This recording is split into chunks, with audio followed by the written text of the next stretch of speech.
Hello everyone. तो आज हम अपना चैप्टर 3 शुरू करने जा रहे हैं, liberalisation, privatisation and globalisation, in short LPG reforms. तो पहले दो चैप्टर्स में हम ऑलरेडी डिस्कस कर चुके हैं कि कॉलोनियल फर्स्ट चैप्टर में हमने पढ़ा था कि ब्रिटिश एरा में हमारी इकोनॉमी की एक्सप्लॉइटेशन कैसे हुई थी और आज़ादी मिलने तक हमारी इकोनॉमिक कंडीशंस किस हद तक पहुंच चुकी थी। फिर उसके बाद चैप्टर 2 में हमने डिस्कस किया कि जैसी हमारी कंडीशन हो गई थी इंडिपेंडेंस के टाइम तक, उसके बाद गवर्नमेंट ने क्या रिफॉर्म्स लेना बेटर समझे और क्या क्या रिफॉर्म्स लिए गए 1950 से 1990 तक। तो उसी को आगे कंटिन्यू करते हुए 1990 तक जो रिफॉर्म्स लिए गए थे उससे क्या क्या इम्पैक्ट पड़ा था, क्या क्या चेंजेस आए थे, क्या क्या निगेटिव कॉन्सिक्वेंसेस हमें उठाने पड़े थे अपने पॉलिसीज़ के, तो उसको डिस्कस करते हुए हम लोग अपने चैप्टर 3 की तरफ बढ़ रहे हैं, that is liberalisation, privatisation and globalisation. तो शुरू करते हैं। तो जैसा कि हम लोग पहले भी डिस्कस कर चुके हैं, हम लोगों ने मिक्स इकोनॉमी का कंसेप्ट उठाया था, यानी कि कुछ हिस्सा गवर्नमेंट ओन करेगी इंडस्ट्री प्राइवेट कंपनीज़ में और कुछ हिस्सा पूरी तरह से प्राइवेटाइज करा जाएगा। इसमें हमने जो मार्केट इकोनॉमिक सिस्टम था यानी कैपिटलिज्म और सोशलिज्म दोनों के प्लस पॉइंट को ऐड किया था और इन दोनों की जो डिसएडवांटेजेस थी उसको दूर करने की कोशिश करी थी। तो इस पॉलिसी के रिज़ल्ट में हमें कई सारे रूल्स मिले, लॉज मिले, जिनका मकसद था to control and regulate the economy and instead ended up hampering the process of growth and development. यानी सोचा तो ये था कि बहुत ज़्यादा हमारी इकोनॉमिक कंडीशंस इम्प्रूव होगी, बट उसकी जगह 1990 में हमारी कंडीशंस काफ़ी हद तक ख़राब हो गई थी। कह सकते हैं कि अभी तक इंडिया की हिस्ट्री में इंडिपेंडेंस के बाद से अब तक 1990s में हमारी इकोनॉमिक कंडीशन बहुत ही वर्स फेज़ पर आ चुकी थी। कुछ लोग कहते हैं कि इंडिया ने जो अपनी डेवलपमेंट पाथ नियर स्टैग्नेशन, मतलब बिल्कुल ज़ीरो से शुरू करी थी, बिल्कुल स्टैटिक थी। तो वहाँ से अगर हम लोग कंपेयर करें तो 1990 तक बहुत बेहतर हालात हो चुके थे। काफ़ी हद तक हम अपनी इकोनॉमिक कंडीशन को इम्प्रूव कर चुके थे। कई डाइवर्सिफाइड इंडस्ट्रीज़ हमें देखने को मिली थी और एग्रीकल्चर आउटपुट का एक्सपेंशन हुआ था। फूड सिक्योरिटी इंश्योर करी थी हमने। फूड सिक्योरिटी का मतलब है कि एक जो कंट्री की कंजप्शन की डिमांड होती है उसकी आपूर्ति पूरी करना, वो हमारी फूड सिक्योरिटी होता है, तो उसको हम अचीव कर चुके थे। बट कुछ इकोनॉमिक क्राइसिस भी 1991 में हमें देखने को मिली थी। सबसे बड़ी इकोनॉमिक क्राइसिस जो हमें देखने को मिली थी कि हमारे फॉरेन रिजर्व्स बिल्कुल ख़त्म हो रहे थे। अब ये फॉरेन एक्सचेंज रिजर्व्स होते क्या हैं? इनको फॉरेक्स रिजर्व्स भी कहते हैं। ये एक अमाउंट होता है या फिर इसमें डॉलर्स भी होते हैं, इंटरनेशनल करेंसीज और भी होती हैं, अपना और इंडियन रुपीज़ होते हैं, गोल्ड होता है। तो ये सब कुछ मिला के एक रिज़र्व होता है जो आरबीआई अपने पास रखती है, जिससे हम अपनी इम्पॉर्टेंट चीज़ें जैसे ऑयल है, ठीक है, और भी गोल्ड है, ये सब खरीदने के लिए हम अपने रिज़र्व को यूज़ करते हैं। ठीक है, एक तरीके से गवर्नमेंट का पर्स होता है ये, जिसको हम एक जगह सेव करके रखते हैं ताकि अगर कुछ आने वाले टाइम में हमें इकोनॉमी में कुछ चेंजेस करने हो, जैसे रुपए की वैल्यू में चेंजेस करने हो, तो इस तरह के चेंजेस वो फॉरेन रिज़र्व के ही ज़रिए करती है आरबीआई। तो इसको मेंटेन करना ज़रूरी था। अब फॉरेन रिज़र्व रुपी पे क्या इम्पैक्ट डालता है ये हम आने वाले लेक्चर्स में पढ़ेंगे, जब आप पूरा और ज़्यादा डीपली जब थोड़ा इकोनॉमी पढ़ेंगे। अभी बस हम एक जस्ट इस चैप्टर में एलपीजी के ओवरव्यू लेंगे, जस्ट एक आइडिया। तो अभी आपको इतना समझना है, जो हमारे रिज़र्व होते हैं फॉरेन रिज़र्व, वो काफ़ी बिल्कुल एंड के कगार पे थे। यानी हमारे पास बस इतना रिज़र्व बचा था कि हम बामुश्किल अगले 2 हफ्तों तक का पेट्रोल खरीद सकते थे। इतनी बुरी कंडीशंस आ गई थी। और आपको पता होना चाहिए, कोई भी कंट्री जब इस तरह से डूबने लगता है, अपने बिल्स पे नहीं कर पा रहा होता है, तो उसकी मदद के लिए कुछ इंटरनेशनल इंस्टीट्यूशंस हैं, जैसे कि वर्ल्ड बैंक, आईएमएफ, ख़ास तौर से आईएमएफ, वो पिक्चर में आती है और उस डूबती हुई कंट्री को बचाती है। इसको कहते हैं बेल आउट करना। यानी अगर कोई कंट्री कर्जे में डूब रही हो कोलैप्स होने वाली उसकी इकोनॉमी, तो आईएमएफ उसको लोन देती है और उसके बाद उसको डूबने से बचाती है। लेकिन आईएमएफ के साथ कंडीशन ये होती है कि जैसे इकोनॉमी वो चलाने को कहेंगे, फिर आपको अपनी पॉलिसीज़ उनके हिसाब से चलानी होती है, फिर आप उसमें अपनी मनमानी नहीं कर सकते। तो कहीं ना कहीं हमारी सॉवरेनिटी को भी हर्ट करती है ये, लेकिन ज़रूरत पड़ती तो हमें करना पड़ता है। तो inefficient management of the Indian economy in the 1980s। अब जाहिर सी बात है, सिर्फ हमारी पॉलिसी की वजह से नहीं, बल्कि हमारी पॉलिसी में इनएफिशिएंसी बहुत आ गई थी मैनेज करने की। यानी कि पब्लिक सेक्टर को हम दोष देते हैं, लेकिन हम ये नहीं कहते हैं कि पब्लिक सेक्टर की एफिशिएंसी इतनी डाउन क्यों है। क्योंकि उसके जो टॉप लेवल में बोर्ड ऑफ डायरेक्टर्स में बहुत ज़्यादा प्रोफेशनल लोग बैठे हैं, ऐसा कोई ज़रूरी नहीं है। क्योंकि वो गवर्नमेंट ओन बिजनेसेस होते हैं, तो गवर्नमेंट ऐसे लोगों को फेवर करेगी जो गवर्नमेंट के क्लोज हों, ना कि ऐसे लोगों को जो उस कंपनी को डिज़र्व करते हों, वर्दी हों उस पोजीशन के। तो इसकी वजह से क्या होता है, प्रोडक्शन की एफिशिएंसी घटती है और कहीं ना कहीं कंपनी डूबने लगती है, जिसकी वजह से गवर्नमेंट को भी नुकसान उठाना पड़ता है। तो कुछ इसी तरह की इंडियन इकोनॉमी में इनएफिशिएंट मैनेजमेंट हो रहा था, और जो गवर्नमेंट टैक्सेशन से पैसा लेती थी पब्लिक सेक्टर एंटरप्राइजेस से, उनको भी नुकसान हो रहा था, तो टैक्स भी प्रॉपर नहीं मिल रहा था।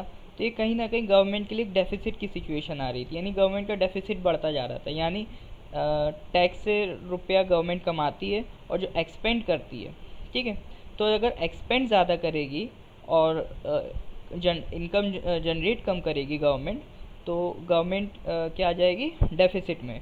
और डेफिसिट में आएगी तो गवर्नमेंट को बैंक्स से पैसा लेना पड़ता है, अपनी डोमेस्टिक बैंक से भी लेते हैं और बाहर की इंटरनेशनल फाइनेंशियल इंस्टीट्यूशन से भी लेते हैं। तो 1990s में कंडीशन बहुत ज़्यादा वर्स हो गई थी, तो उसके लिए for availing the loans, these international agencies expected India to liberalize and open up the economy। यानी कि अगर हम देखें तो IBRD is a part of world bank, ठीक है, international bank for reconstruction and development. IBRD is a part of world bank और IMF, इन्होंने मिलके इंडिया को लोन दिया और उस पर शर्त रखी कि आपने जो अपनी इकोनॉमी को इतना क्लोज कर रखा है, प्रोटेक्ट कर रखा है इंटरनेशनल मार्केट से, जैसे कि हमने देखा था कि उन्होंने एक्सटर्नल मार्केट से हमने क्या कर रखा था बचाने के लिए, टैरिफ लगा रखे थे, कोटाज लगा रखे थे। Tariff and quota were the two tools, ठीक है, जिनको हमने यूज़ करा था बाहर की कंट्री से अपनी कंट्री में गुड्स एंड सर्विसेज को इंपोर्ट होने से बचाने के लिए। यानी हमने अपना इंपोर्ट बिल्कुल रोक रखा था, तो उसी को उन्होंने कहा कि आप ओपन करिए, यानी जो कंट्रीज़ बाहर से माल भेजना चाहती हैं उनको अलाउ करिए कि वो आपकी कंट्री में भेज पाएँ। और अगर वो हमारी कंट्री में माल भेजेंगे तो हम भी अपनी कंट्री से उधर एक्सपोर्ट कर पाएंगे, तो कहीं ना कहीं हमें भी फ़ायदा होगा। अब ये कितना फ़ायदा होगा कितना नुकसान होगा ये हम लोग आगे देखेंगे। बाकी अभी फ़िलहाल इतना देखना है कि IMF ने शर्त रखी थी कि अगर आपको लोन चाहिए तो आपको अपनी इकोनॉमी को लिबरलाइज़ करना पड़ेगा, यानी अपनी इकोनॉमी को ओपन करना पड़ेगा, ठीक है। तो इंडिया को एग्री करना पड़ा। अब एग्री करना पड़ा तो नई पॉलिसीज़ बनानी पड़ी, जिन्हें हमने न्यू इकोनॉमिक पॉलिसी भी कहा। एक more competitive environment in the economy and removing the barriers to entry and growth of firms, ठीक है। अब हमने एक ज़्यादा कॉम्पिटिटिव इन्वायरमेंट की बनाया इकोनॉमी में। अब ये कॉम्पिटिटिव इन्वायरमेंट हमने कैसे बनाया? अब जाहिर सी बात है, अगर बाहर से कंपनीज़ को हम अलाउ कर रहे हैं कि आप आइए हमारी कंट्री में भी बिज़नेस करिए अपना, तो जो गुड्स हैं अब उनकी जो वैराइटीज़ हैं बढ़ गई।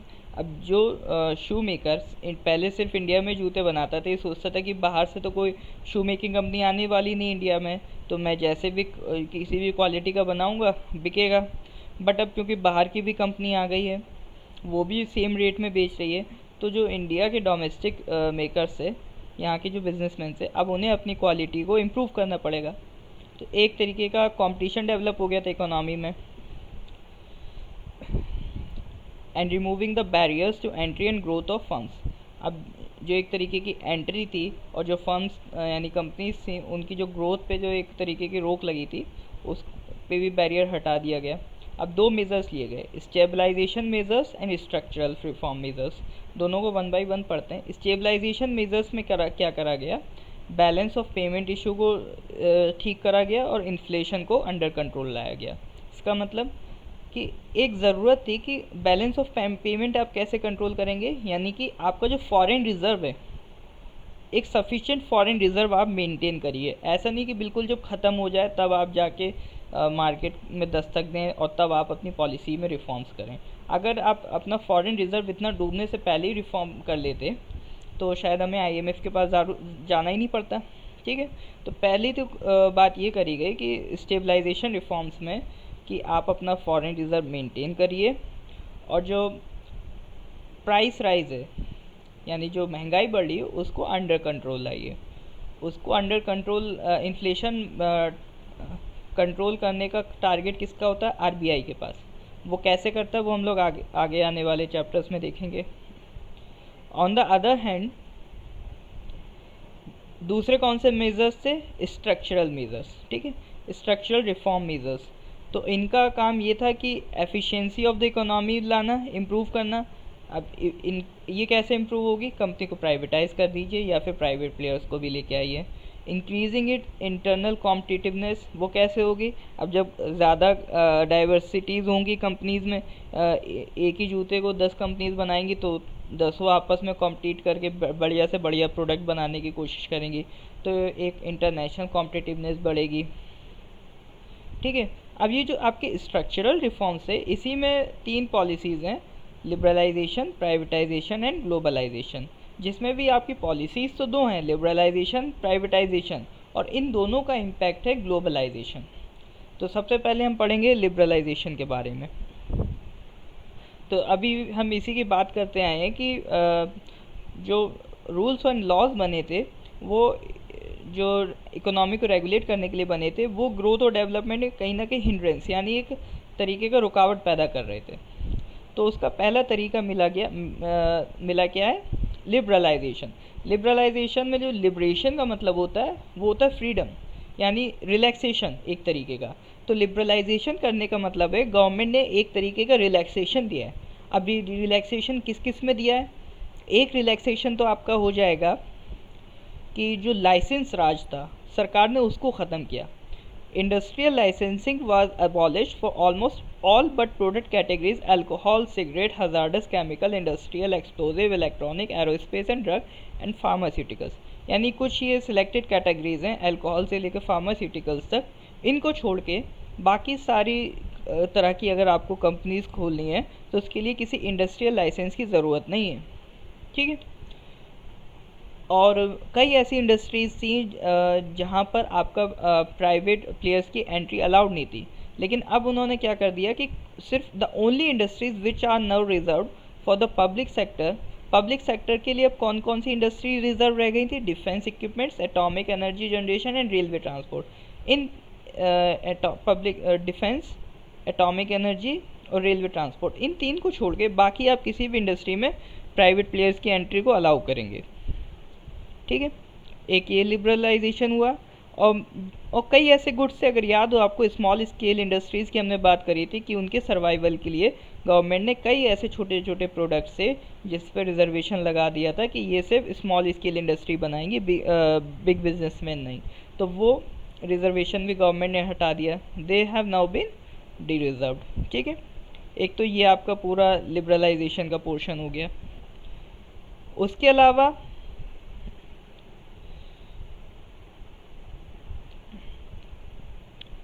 फाइनेंशियल सेक्टर रिफॉर्म्स करे गए। फाइनेंशियल सेक्टर रिफॉर्म्स में अगर हम बात करें तो फाइनेंशियल सेक्टर में आपका जैसे कमर्शियल बैंक्स आती हैं, इन्वेस्टमेंट बैंक्स आती हैं, stock exchange operations, foreign exchange market, ये सब आपको 1 बाय 1 आगे आने वाले चैप्टर्स में मिलते जाएंगे इनके बारे में जानकारी। ठीक है, तो इंडिया में ये फाइनेंशियल सेक्टर को रेगुलेट कौन करता है, आरबीआई। अब स्टॉक एक्सचेंज वगैरह के लिए सेबी भी बना दिया गया है, बट ओवरऑल देखा जाए तो इन अ ब्रॉड व्यू हमारा फाइनेंशियल सेक्टर कंट्रोल करने वाली बॉडी है आरबीआई। ठीक है। तो आरबीआई का जो पहले फाइनेंशियल सेक्टर में रोल था उसको रिड्यूस करा गया। अब वो रेगुलेटर से सिर्फ क्या बना दिया गया, एक फैसिलिटेटर। यानी पहले जो एक अथॉरिटेटिव रोल था आरबीआई का, उसको कंट्रोल करते हुए अब उसको बस एक फैसिलिटेटर बनाया है। इसका मतलब है कि फाइनेंशियल सेक्टर में be allowed to take decisions on many matters without consulting the RBI. यानी अब ज़रूरी नहीं है कि हर मैटर पे आपको आरबीआई से ही परमिशन लेनी पड़े। हालांकि एक लिमिटेड पोजीशन में था ये, काफ़ी अभी भी रेस्ट्रिक्शंस थे आरबीआई के, और वो ज़रूरी भी हैं क्योंकि इकोनॉमी को हमें कोलैप्स होने से भी बचाना है। ठीक है। तो प्राइवेट सेक्टर में आपकी प्राइवेट बैंक्स को अलाउ किया गया। ठीक है। और फॉरेन बैंक्स भी अलाउ किया गया। Those banks which fulfil certain conditions have been given freedom to set up new branches without the approval of the RBI and rationalise their existing branch network. यानी पहले ब्रांच नेटवर्क को खोलने के लिए आपको काफ़ी परमिशंस वगैरह लेनी पड़ती थी, उनको काफ़ी डाइल्यूट किया गया। और फिर आपकी एफआईआई की एंट्री होती है, फॉरेन इंस्टीट्यूशनल इन्वेस्टर। इसको अगर नाम से समझे, फॉरेन मतलब बाहर से, इंस्टीट्यूशन मतलब बाहर की कोई संस्था है, इन्वेस्टर यानी ये पैसा इन्वेस्ट कर रहे हैं। ठीक है। तो कोई ऐसी बॉडी बाहर की, इंडिया से बाहर की, जो इंडिया में इन्वेस्ट करे। अब इन्वेस्ट कैसे करेगा, या तो शेयर में करेगा या फिर यहाँ पर बॉन्ड डिबेंचर्स में करेगा। ठीक है। यानी किसी तरह का डेट में करेगा या फिर शेयर में करेगा। तो इस तरह की कोई भी बॉडी जो शेयर में इन्वेस्ट करती है उसे फॉरेन इंस्टीट्यूशनल इन्वेस्टर्स कहते हैं। अब ऐसी एक टर्म होती है एफडीआई, फॉरेन डायरेक्ट इन्वेस्टमेंट। दोनों में फ़र्क क्या होता है? वैसे तो बहुत ज़्यादा इन दोनों का डिफरेंस क्लियर नहीं है, बट एक जनरल डिफरेंस यही कहा जाता है कि फॉरेन इंस्टीट्यूशनल इन्वेस्टर्स में वो आते हैं जो किसी कंपनी में अराउंड 10% इन्वेस्ट करते हैं, और उससे ज़्यादा अगर कोई इन्वेस्टमेंट करता है तो उसे मोर देन 10% कहा जाता है। ठीक है। तो उसके बाद टैक्स रिफॉर्म्स में हम देखते हैं। तो टैक्स रिफॉर्म्स में जो आपकी टैक्सेशन की पॉलिसी होती है, ये गवर्नमेंट की फिस्कल पॉलिसी होती है। फिस्कल यानी मनी पॉलिसी। अब टैक्सेस में दो तरह के टैक्सेस हैं, डायरेक्ट और इनडायरेक्ट। तो डायरेक्ट में भी गवर्नमेंट ने क्या करा, डायरेक्ट क्या होता है, जो एक हम इनकम टैक्स देते हैं, तो डायरेक्ट में भी गवर्नमेंट ने जो इंडिविजुअल पे टैक्सेस ज़्यादा लेते थे उनको कम कर दिया, ये सोचते हुए कि अगर टैक्स कम लेंगे तो हो सकता है लोग ज़्यादा लोग टैक्स दें, तो एक से इंडिविजुअल पे जो बर्डन था वो कम होगा। और कुछ हद तक ऐसा हुआ भी। और कम कॉर्पोरेट टैक्स जो बहुत ज़्यादा हाई था, यानी कॉर्पोरेट मतलब जो प्राइवेट कंपनीज पे टैक्स था, उसको भी रिड्यूस किया गया, ताकि अगर उन पे टैक्स रिड्यूस करेंगे तो वो जो उनके पास टैक्स का पैसा बचेगा वो किसी और नई टेक्नोलॉजी में लगाएंगे और अपना बिजनेस एक्सपेंशन करेंगे, तो वो इनडायरेक्टली कहीं ना कहीं गवर्नमेंट को ही प्रॉफिट देगा। Efforts have also been made to reform the indirect taxes. Indirect taxes के लिए पूरी एक अलग कहानी है कि कैसे हमने अपने टैक्स इनडायरेक्ट टैक्सेस में रिफॉर्म करा। पहले वैल्यू एडिड टैक्स था, अब हम जीएसटी लेके आए हैं। इसको सिंप्लीफाई करते गए हम टाइम टू टाइम, ताकि एक पर्सन को उसके ऊपर ऐसा ना हो एक ही प्रोडक्ट पे 2 बार या 3 बार उसे टैक्स देना पड़ रहा हो, और फिर गवर्नमेंट के लिए टैक्स लेना आसान हो। और जो कंपनीज़ हैं ये इस टैक्स को ना बचा पाएँ। इस तरह से हमने इनडायरेक्ट टैक्सेस में भी काफ़ी हद तक चेंजेस किए हैं। ठीक है। इसके बाद आता foreign exchange reforms. Foreign exchange यानी जो फॉरेन करेंसी आती है उसको रुपए से जब एक्सचेंज करते हैं, उसमें भी काफ़ी रिफॉर्म्स किए गए। हमने रुपये को डी वैल्यू कर दिया। रुपये को डी वैल्यू करने का मतलब है कि मान लीजिए अगर $1 में 40 रुपये हैं, तो हमने अगर 40 की जगह $1 में 50 रुपये कर दिए तो वो डी वैल्यू कहलाएंगे। ठीक है। और ऐसा कैसे होता है? ऐसा पहले क्या होता था, पहले जो हमारा आरबीआई था इसको कंट्रोल में रखता था। यानी अगर $1 में 40 रुपये मिल रहे हैं तो उसको वो फिक्स रखेंगे, और अगर कहीं मार्केट में उथल पुथल होती है तो उसको आरबीआई अपने रिज़र्व बेच के या ख़रीद के मेंटेन करने की कोशिश करता है। बट अब ये आवाज़ें उठ रही थी कि रुपए को फ्री फ्लोट करना चाहिए, यानी कि रुपया जितना भी बढ़ता है या गिरता है इसमें आरबीआई को इंटरवीन नहीं करना चाहिए, जैसा चल रहा हो चलने देना चाहिए। तो उसके बाद जो रुपए की वैल्यूएशन में जो आरबीआई इंटरवीन करता था, फिर आरबीआई ने वो भी बंद कर दिया है। अब क्या है, अब रुपए को हम फ्री फ्लोट होने देते हैं बट एक सर्टेन एक्सटेंट तक। उसके बाद आरबीआई इंटरवीन करता है, और अगर बहुत ज़्यादा फ्री फ्लोट करता है रुपया, या तो बहुत ज़्यादा बढ़ता है या घटता है, दोनों ही केस में आरबीआई कंट्रोल करने की कोशिश करता है। क्योंकि रुपया बहुत ज़्यादा घट जाएगा वो भी हमारे लिए बेनिफिशियल नहीं है, बहुत ज़्यादा बढ़ जाएगी वैल्यू उसकी तो भी हमारे लिए बेनिफिशियल नहीं है। आपको अभी इतना दिमाग में रखना है कि $1 में मान लीजिए आज कितना है, अराउंड 70 रुपीज़ है। तो अगर 70 रुपीज़ से कम हो जाएगी वैल्यू $1 में, ठीक है, तो वो यानी हमारे रुपए की वैल्यू बढ़ गई। और 70 रुपये से ज़्यादा हो जाएगी हमारे रुपए की वैल्यू, तो यानी हमारा रुपया डी वैल्यू हुआ है। ठीक है, ये थोड़ा सा कंफ्यूजिंग है बट इसको दिमाग में रखिएगा। उसके बाद ट्रेड और इन्वेस्टमेंट की पॉलिसी में रिफॉर्म किए गए। It was initiated to increase international competitiveness of industrial production and also foreign investments and technology into the company। अब इंटरनेशनल कॉम्पिटिटिवनेस आएगी इंडस्ट्रियल प्रोडक्शन में, फॉरेन इन्वेस्टमेंट आएगी, तो फिर टेक्नोलॉजी भी आएगी, फॉरेन टेक्नोलॉजी का भी इंट्रोडक्शन होगा। बस इसमें यही था। और इसके बाद इंपोर्ट लाइसेंसिंग भी हमने हटा दिया था कि अगर मान लीजिए हमें कोई प्रोडक्ट इंपोर्ट करना है तो उसके लिए भी पहले लाइसेंस लेना पड़ता था, तो उसको भी अबॉलिश कर दिया गया। एक्सपोर्ट ड्यूटीज़ भी हमने हटा दी। एक्सपोर्ट ड्यूटीज़ यानी अगर यहाँ से कोई एक्सपोर्ट करता था तो उस पर जो ड्यूटीज़ लगती थी उसे भी हटाया गया। यानी हमारी जो कमी थी कि हम इंपोर्ट को रोकने पे लगे थे, हम एक्सपोर्ट पे फोकस नहीं कर रहे थे। तो रिफॉर्म्स के बाद अब हमने एक्सपोर्ट पे भी फोकस करना शुरू कर दिया था। दूसरा पार्ट है प्राइवेटाइजेशन। प्राइवेटाइजेशन में आपको इतना याद रखना है कि प्राइवेटाइजेशन में हम बस जो हमारी गवर्नमेंट कंपनीज़ हैं या तो उसको पूरी तरह से बेच दिया हमने, या फिर उसका कुछ शेयर कुछ हिस्सा बेच दिया। ठीक है, और जो कुछ हिस्सा बेचते हैं उसको हम कहते हैं डिसइन्वेस्टमेंट। यानी कि अगर इतना तो आपको पता होगा कि अगर किसी भी कंपनी में आपके पास मोर देन 50% शेयर हैं तो आप उस कंपनी के ओनर हैं।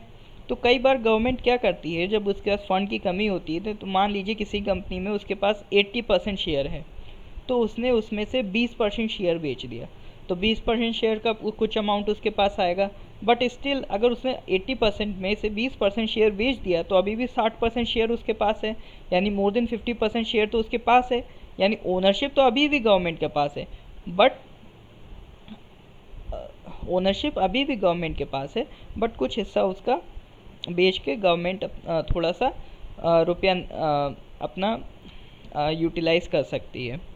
और दूसरा कि अगर जितना परसेंट शेयर हम किसी प्राइवेट प्लेयर को बेचेंगे तो वो भी उसका शेयर कंपनी में आएगा, तो उसकी भी कुछ हिस्सेदारी होगी, बोर्ड ऑफ डायरेक्टर्स में वो भी बैठेगा। और जब कोई एक private player board of directors में बैठेगा तो वो भी कुछ अपने अच्छे सुझाव देगा, जिससे एक काइंड ऑफ एफिशिएंसी भी कंपनी की इम्प्रूव होगी।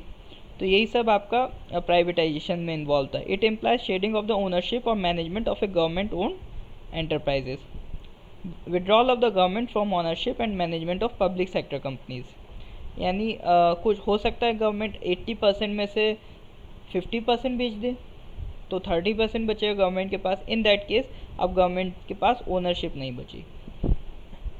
ठीक है, अब इन दोनों के परिणाम स्वरूप लिबरलाइजेशन और प्राइवेटाइजेशन के हमने जो अचीव किया वो था ग्लोबलाइजेशन। ग्लोबलाइजेशन क्या है, एक तरीके से विदाउट बॉर्डर्स कंट्रीज़ का कनेक्ट होना है। यानी कि एक तरीके की डील हो गई कि हम आपके प्रोडक्ट पे टैरिफ नहीं लगाएंगे, आप हमारे प्रोडक्ट पे टैरिफ नहीं लगाइए। तो अब फॉरेन कंट्रीज़ के भी गुड्स हमारी कंट्री में आ पा रहे थे और हमारी कंट्री के भी गुड्स फॉरेन कंट्री में जा पा रहे थे। तो उससे हुआ ये एक तरीके का नेक्सस सा बन गया था कि कोई कंट्री एक पार्ट में फोकस कर रही है, कोई कंट्री दूसरे पार्ट में फोकस कर रही है। तो हमने क्या करा, अपनी जो एक इंडिविजुअल सेल्फ रिलायंसी थी वो ख़त्म कर दी है इससे। अब हम क्या कर रहे थे, हम बस फोकस हो गए थे कि हमारी इकोनॉमी में, जैसे मान लीजिए हमने मान लिया कि हम टेक्सटाइल अच्छा बना रहे हैं तो हम टेक्सटाइल पे फोकस करेंगे, उसे एक्सपोर्ट करेंगे। चाइना ने जैसे काम पकड़ लिया कि चलिए हम इलेक्ट्रॉनिक्स का काम अच्छा कर रहे हैं, तो अब वो इलेक्ट्रॉनिक्स पकड़ के इलेक्ट्रॉनिक्स का एक्सपोर्ट करेंगे। हमने फार्मास्यूटिकल्स पकड़ लिया तो हम फार्मास्यूटिकल मेडिसिन्स वगैरह एक्सपोर्ट करने लगे। तो एक तरीके से सबने अपनी अपनी स्पेशलाइजेशन सेट कर ली और इसी तरह से ट्रेड का मूवमेंट शुरू हो गया। तो ये एक तरीके का ग्लोबलाइजेशन है। यानी अब हम लड़ नहीं रहे हैं कि हम ये भी बनाएंगे, कि हम इलेक्ट्रॉनिक्स भी बनाएंगे, हम वो कार्स भी बनाएंगे, हम सब बनाएंगे। एक तरीके के आपस में एक तरीके का समझौता सा हो गया है कि हमें पता है कि कौन सी कंट्री क्या मैन्युफैक्चर करती है, तो उसको वो करने दो, हम अपना पार्ट करते रहेंगे। तो इस तरह से एक समझौता टाइप का बन गया है। तो it is an outcome of the set of various policies that are aimed at transforming the world towards greater independence, interdependence and integration. अब इसमें एक टर्म आता आउटसोर्सिंग। आउटसोर्सिंग का मतलब है कि एक company hires regular service from external sources, mostly from other countries, which was previously provided internally or from within the country।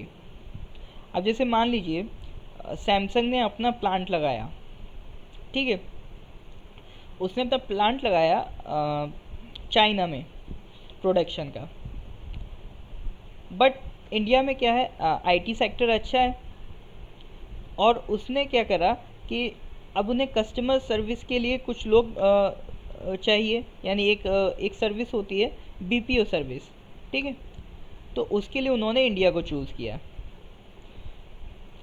अब वो कर क्या रहे हैं कि अपना प्रोडक्ट बना तो चाइना में रहे हैं, और कस्टमर की कोई प्रॉब्लम है उसको रिड्रेस करने के लिए उन्होंने जो काम सौंपा है वो इंडिया को सौंपा है, ठीक है। अब जैसे मान लीजिए कि, या फिर और एग्जांपल दें, जैसे अगर अगर जैसे हमें कार बनानी है, तो हमने क्या करा, हमने कार बनानी तो हम इंजन वाला काम अगर किसी और कंट्री को दे दें, कि जैसे जर्मनी से इंजन हमारा बन के आएगा, तो वो हमने क्या करा, आउटसोर्स कर दिया कि जर्मनी से हमारा इंजन बन के आएगा, और फिर उसके बाद बाकी पार्ट्स हम अपने यहाँ कंट्री में बनाएंगे, फिर उसको असेंबल करके पूरी कार तैयार करेंगे। तो इसी को आउटसोर्सिंग कहते हैं, जब आप एक सर्विस जो आपकी कंट्री में पहले बन सकती थी, इंजन इंडिया में भी बन सकता है, बट हमने क्या करा, अपने इकोनॉमिक फ़ायदे के लिए हमने देखा जर्मनी में स्पेशलाइजेशन अच्छी है, वहाँ पे ज़्यादा अच्छे इंजीनियर्स मिल रहे हैं, तो ये काम हमने जर्मनी को दे दिया, ठीक है। तो ये कहलाती आउटसोर्सिंग।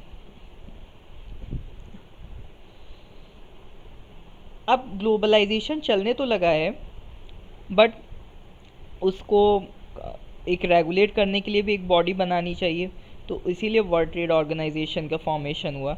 तो वर्ल्ड ट्रेड ऑर्गेनाइजेशन आपकी बनती है 1995 में। इससे पहले एक बॉडी थी general agreement of trade and tariff, उसकी जगह पर 1995 में ये बॉडी आई थी।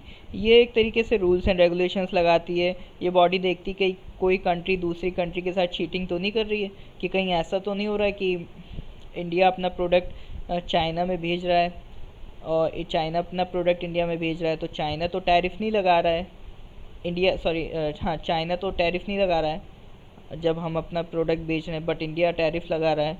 तो इस तरह की कोई सिचुएशन है जहाँ पर एक कंट्री अपनी अगर मनमानी करे, तो इन सारी सिचुएशन से डील करने के लिए और एक यूनिफॉर्म पॉलिसीज़ बनाने के लिए WTO पिक्चर में आया, ठीक है। तो अब हम एक असेसमेंट करेंगे कि हमारी इकोनॉमी में क्या फ़र्क पड़ा। तो असेसमेंट करने का सबसे बढ़िया तरीका GDP। अब 1980s में 5.6, ये परसेंटेज है, किस परसेंट से इंक्रीज़ कर रही, 1992 में 6.4%, 2002 में 8%। तो हमारी GDP हम देख सकते हैं, जो हमारी प्रोडक्शन रेट, वो GDP की जो इंक्रीमेंट रेट है बढ़ती जा रही है, तो एक गुड साइन है, यानी कि हमारी इकोनॉमी अच्छा परफॉर्म कर रही है। बट अगर हम इंडिविजुअली देखें तो एग्रीकल्चर 3.6 से 3.3 फिर 4, यानी फ्लक्चुएट हुआ है, कंटिन्यूसली इंक्रीज़ नहीं हो रहा है। और इंडस्ट्री में देखें तो ये ये 1990 से देखना है ना हमें, हाँ, तो 3.3 से 4, 6.5 से 9.5, 8.2 से 9.1। तो कहीं ना कहीं इंक्रीमेंट हुआ है, लेकिन जो एग्रीकल्चर में ग्रोथ है वो काफ़ी कम है compare to industry and services. तो इस तरह का आप असेसमेंट देख के निकाल सकते हैं। अब इसके बाद रिफॉर्म्स इन एग्रीकल्चर, उससे पहले क्या था? हाँ, और क्या, फॉरेन डायरेक्ट इन्वेस्टमेंट में इंक्रीमेंट हुआ, फॉरेन एक्सचेंज रिजर्व्स बढ़े हमारे। अब इंडिया एक सक्सेसफुल एक्सपोर्टर किसका बन गया? Auto parts, engineering goods, IT, software and textiles का। अब हमारा इन रिफॉर्म की वजह से क्रिटिसिज्म क्या होता है? For not being able to address some of the basic problem facing our economy, specially in the areas of employment, agriculture, industry, infrastructure development and physical management. अब रिफॉर्म्स आने के बाद हमारी जीडीपी तो बढ़ी, बट जीडीपी के ratio में जितनी हमारी बेरोजगारी ख़त्म होनी चाहिए थी, यानी एम्प्लॉयमेंट बढ़नी चाहिए थी, उस रेट से एम्प्लॉयमेंट नहीं बढ़ी। तो ये एक इसका क्रिटिसिज्म है हमारी पॉलिसीज़ का, ठीक है। इसके बाद हम एग्रीकल्चर में अगर बात करें तो एग्रीकल्चर में इन रिफॉर्म से कुछ ज़्यादा अच्छा फ़र्क नहीं पड़ा। ग्रीन रेवोल्यूशन के बाद में हमने प्रोडक्टिविटी अपनी बहुत बढ़ाई, लेकिन इकोनॉमी को अपना ओपन करने के बाद, लिबरलाइज करने के बाद जब ये ग्लोबलाइजेशन बढ़ा तो उससे हुआ क्या? एक तो ऑलरेडी हमारे फार्मर्स मुश्किल से सरवाइव कर पा रहे थे, ऑल्दो प्रोडक्टिविटी बढ़ी थी, बट इस एक्सटेंट तक नहीं बढ़ी थी कि वो बहुत ज़्यादा अमीर हो गए हों। पहले से तो 1947 के कंपेयर में तो काफ़ी अच्छी हालत थी, लेकिन फिर भी स्टिल उनको और ज़रूरत थी सपोर्ट करने की। तो लिबरलाइजेशन रिफॉर्म्स के बाद जो फॉरेन मार्केट के गुड्स है वो हमारी मार्केट में आने के बाद एग्रीकल्चर सेक्टर पे काफ़ी अच्छा खासा फ़र्क पड़ा था। और जो पब्लिक इन्वेस्टमेंट होना था एग्रीकल्चर सेक्टर में, ख़ास तौर से इंफ्रास्ट्रक्चर में, जैसे कि irrigation, power, roads, market linkages और रिसर्च एंड एक्सटेंशन, तो ये इन रिफॉर्म के पीरियड में काफ़ी रिड्यूस हो गया था। अब गवर्नमेंट क्या इंडस्ट्री और सर्विस सेक्टर पे ज़्यादा ध्यान दे रही थी, और because of decreasing demand of industrial products due to various reason such as cheaper imports, inadequate investment in infrastructure, investment कम थी, हमारे पास इतनी अच्छी टेक्नोलॉजी नहीं थी कि हम फॉरेन कंपनीज़ के टक्कर पे कुछ अच्छे इंडस्ट्रियल प्रोडक्ट्स को बना पाएँ, तो उसके चक्कर में हमारे एग्रीकल्चर सेक्टर को काफ़ी घाटा उठाना पड़ा। Because of export oriented policy strategies in agriculture, there has been a shift from production for the domestic market towards production for the export market, focusing on cash crops in lieu of the production of food grains। ठीक है, यानी हमारी अब जो policies हो गई थी export oriented हो गई थी। एक्सपोर्ट ओरिएंटेड होने की वजह से जो पहले हम फूड ग्रेन्स पे फोकस कर रहे थे, अब वहाँ से हमारा फोकस हट के कैश क्रॉप्स की तरफ हो गया था, यानी ऐसी क्रॉप्स ज़्यादा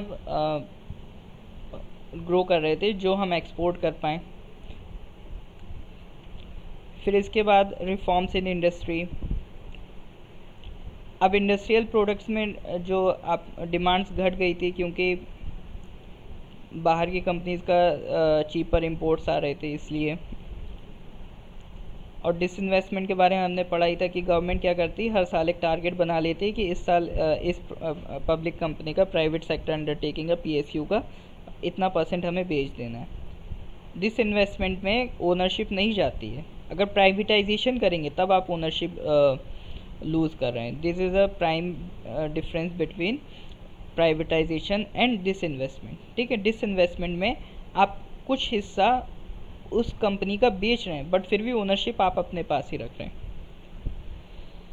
अब क्रिटिक्स ये भी कह रहे थे कि assets of PSUs have been undervalued and sold to the private sector, यानी कि कई लोगों का मानना ये था कि गवर्नमेंट जो कंपनी का शेयर बेच रही है बहुत अंडर वैल्यू करके बेच रही है। अंडर वैल्यू यानी जितनी उसकी वैल्यू होनी चाहिए उससे कम वैल्यू पे बेच रही है, जिसकी वजह से गवर्नमेंट को लॉस हो रहा है। अब मान लीजिए कहीं अगर 10% शेयर बेचा है, वो आपका 4,000 करोड़ का गवर्नमेंट ने बेचा है, लेकिन एक्चुअल में उसकी वर्थ थी 5,000 करोड़, तो ये कहीं ना कहीं 1,000 करोड़ का गवर्नमेंट को ही घाटा है।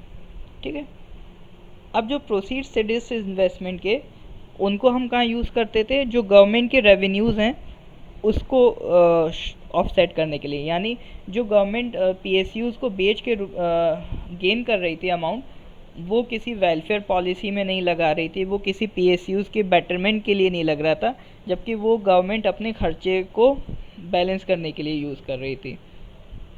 तो एक ये इशू था जो क्रिटिक्स ने हाईलाइट किया।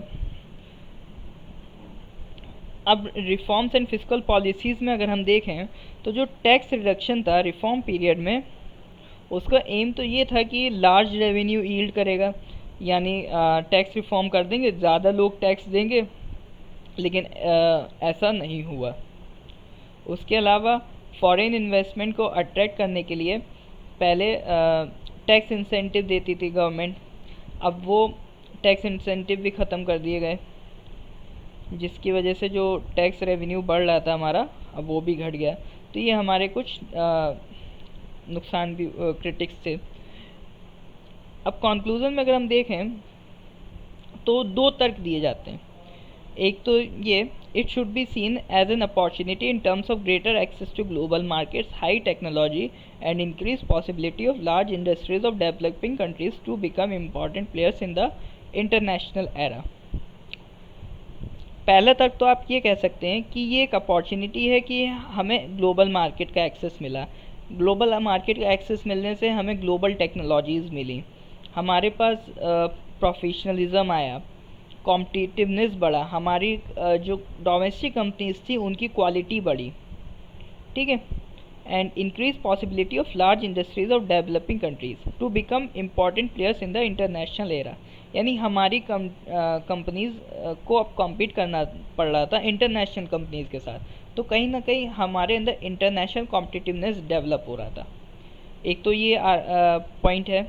दूसरा है, globalisation is a strategy of the developed countries to expand their markets in other countries. दूसरी तरफ पर तर्क ये है कि IMF, अगर आप देखें बेसिक तौर पे मेजरली कौन कंट्रोल करता है, वेस्टर्न कंट्रीज़, USA वगैरह, US एंड यूरोपियन कंट्रीज़, उनका शेयर ज़्यादा होता है। तो उन्होंने IMF पे ये शर्त रखवाई कि कोई भी डेवलपिंग कंट्रीज़ आपसे लोन लेने आए तो आप उन पे शर्त रख दी कि उन्हें अपनी मार्केट को ओपन करना पड़ेगा, हमारे प्रोडक्ट्स को एंट्री देनी पड़ेगी। अब ये उन्होंने इसलिए करा गया क्योंकि जब 1990s में डेवलपिंग कंट्रीज़ इतना इंडस्ट्रियली एक्टिव नहीं थी, वहाँ पे इतना ज़्यादा प्रोडक्शन नहीं था। उस टाइम जो यूरोपियन कंट्रीज़ हैं उनका प्रोडक्शन काफ़ी अच्छा खासा था। अब उनका प्रोडक्शन ज़्यादा अच्छा खासा था तो वही कोशिश करेंगे ना कि दूसरी कंट्रीज़ में हम अपना माल बेचें जाके। तो इसी कोशिश में उन्होंने IMF में ये शर्त रखवाई कि आप डेवलपिंग कंट्री से कहिए अपने मार्केट की इकोनॉमी को ओपन करें ताकि हम अपने गुड्स जाके वहाँ बेच सकें, ताकि हम फ़ायदा कमाएं। तो इसी फ़ायदे के चक्कर में हमने अपनी मार्केट ओपन करवाई, और इसका जो मेन फ़ायदा है वो वेस्टर्न कंट्रीज़ को उठाना पड़ा। और अब कहीं ना कहीं अगर आप करंट इशू में नोटिस करेंगे तो जब जहाँ पे डेवलपिंग कंट्रीज़ जैसे इंडिया, चाइना, बांग्लादेश, ये अपने आप में बहुत इंडस्ट्रियली एक्टिव हो गई। हमारा प्रोडक्शन 1990s के मुकाबले काफ़ी हद तक बढ़ गया है। सिर्फ इंडिया का नहीं, चाइना, बांग्लादेश और भी इंडोनेशिया, ये सब जो छोटी छोटी कंट्रीज़ हैं ये काफ़ी अब डेवलप हो चुकी हैं और अपना प्रोडक्शन काफ़ी हद तक बढ़ा रही हैं। तो अब ये कंट्रीज़ यूरोपियन कंट्रीज़ में प्रोडक्ट्स जाके बेच रही हैं, तो अब उससे उनको परेशानी हो रही। तो अब उन्होंने प्रोटेक्शनिज़म की पॉलिसी अपनाना शुरू कर दिया। अब वो प्रोडक्ट्स पे टैरिफ लगाते रहते हैं। जैसे कि अभी आपने रिसेंटली चाइना ट्रेड वॉर के बारे में सुना होगा, US China trade war, India US trade war. तो यही इशू है कि वो नहीं चाहते कि बाहर की कंट्रीज़ अब हमारे पास गुड्स भेजें। एक तरीके की हिपोक्रेसी है। वो पहले जब उनके पास प्रोडक्शन कैपेबिलिटी अच्छी थी तब वो चाहते थे कि बाकी कंट्रीज़ अपनी इकोनॉमी ओपन करें, और जब अब जो हम इस कैपेबल हो गए कि प्रोडक्ट्स बेच सकते हैं, तब वो हमसे कह रहे हैं कि अब हम अपनी इकोनॉमी को प्रोटेक्ट करेंगे, यानी वो अब हमारे प्रोडक्ट्स की एंट्री को अलाउ नहीं करने दे रहे हैं। तो कहीं ना कहीं ये जो LPG रिफॉर्म्स हैं ये वेस्टर्न कंट्रीज़ ने अपने लिए किए हैं, यानी अपने वेस्टर्न प्रॉफिट्स के लिए किए हैं, या ये LPG रिफॉर्म्स इंडिया के लिए काफ़ी बेनिफिशियल साबित हुए हैं। तो दोनों पॉइंट्स हैं, आपको दोनों पॉइंट्स पे एनालाइज करना पड़ेगा। तो बाकी इस चैप्टर में इतना ही था। नेक्स्ट अब हम चैप्टर 4 डिस्कस करेंगे नेक्स्ट लेक्चर में। तो अगर आपको लेक्चर पसंद आया हो तो please do like, share, comment and subscribe. अगर आपकी कोई क्वेरी हो तो आप कमेंट सेक्शन में पूछ सकते हैं। Okay, thank you.